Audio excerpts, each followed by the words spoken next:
All right, let's get into it. Today, we are diving deep into the epic conclusion of the Harry Potter saga, the Deathly Hallows. And look, this isn't just about turning the last page of a book. This is the grand finale of a story that defined a generation, a final, desperate showdown between good and evil, love and death. Just let that line sink in for a second. This is our starting point. The magical world we've all come to know and love for 6 books, it's about to be completely shattered. The stakes aren't just high anymore, they're everything. So, in the middle of all this chaos, what's the plan? Well, it all comes down to one monumental, almost impossible mission left to them by none other than Albus Dumbledore. And things go from bad to worse fast. I mean, really fast. Voldemort isn't some shadowy figure anymore. He is the government. The Ministry has fallen. The good guys, the Order of the Phoenix, they're scattered and broken after a brutal sky battle that costs them Mad-Eye Moody. So think about it. Harry, Ron, and Hermione have no school, no mentors, no safety net at all. They're completely on their own and on the run. This means their mission isn't as simple as, finding Voldemort and having one big final duel. No, it's way, way more complicated than that. They have to hunt down the very source of his power and dismantle him piece by painful piece. And those pieces are called Horcruxes. Now, this is some of the darkest magic imaginable. The idea is that Voldemort literally tore his soul apart and hid the fragments in different objects. So as long as even one of those pieces still exists somewhere in the world, he can't be killed. He'll just keep coming back. That's the impossible task they're facing, to undo the unkillable. But this hunt, it's so much more than a road trip to find magical items. It's a psychological grinder that's going to push their friendship to the absolute breaking point. And this is where things get really nasty.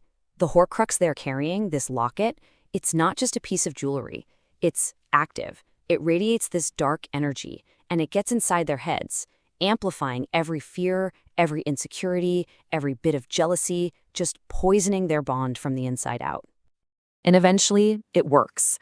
The locket preys on Ron's deepest fear, that he's always second best, that he doesn't matter as much as Harry. And in a moment of pure despair, the friendship that has been the absolute bedrock of this entire series just fractures. He leaves. Just when things are at their absolute worst, a new story comes into play.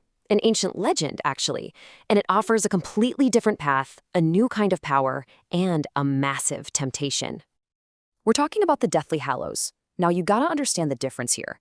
The Horcruxes are about cheating death, but the Hallows, they're about mastering it. The most powerful wand in existence, a stone to bring back the dead, and a cloak that can hide you from death itself. Now, for Harry, a boy who's been defined by loss his entire life, the idea of conquering death, well, that's almost impossible to resist.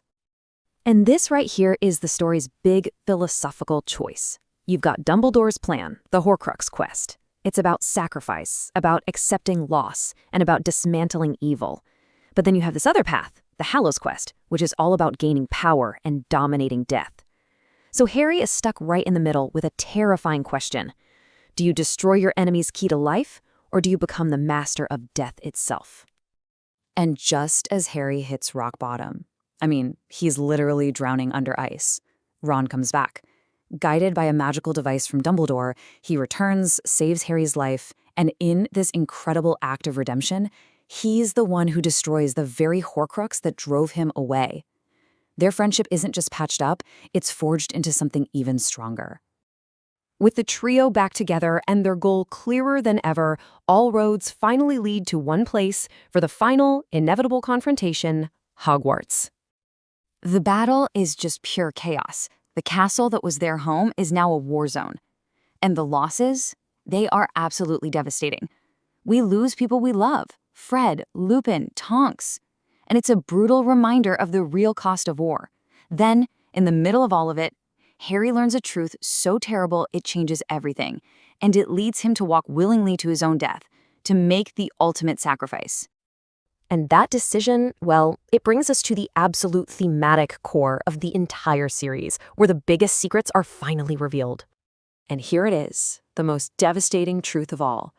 The night Voldemort tried to kill Harry as a baby, a piece of Voldemort's soul fractured and latched onto Harry. He is the final Horcrux. He's been carrying a piece of his own enemy inside him his entire life.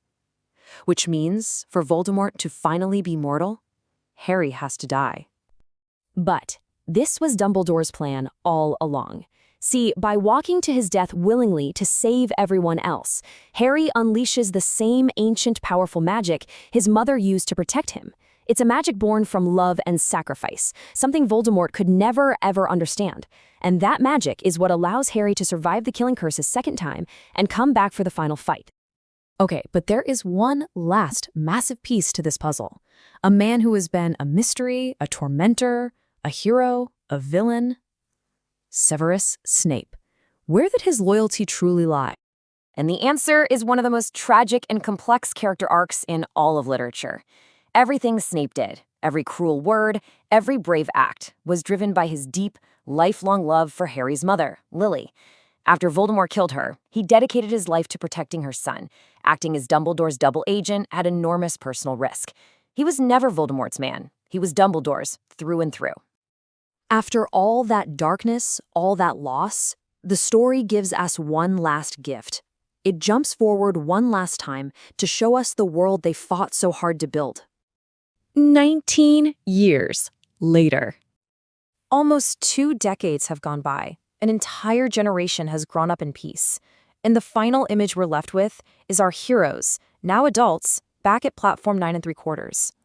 But this time, they're not going to war. They're just parents, sending their children off to a place of magic and safety.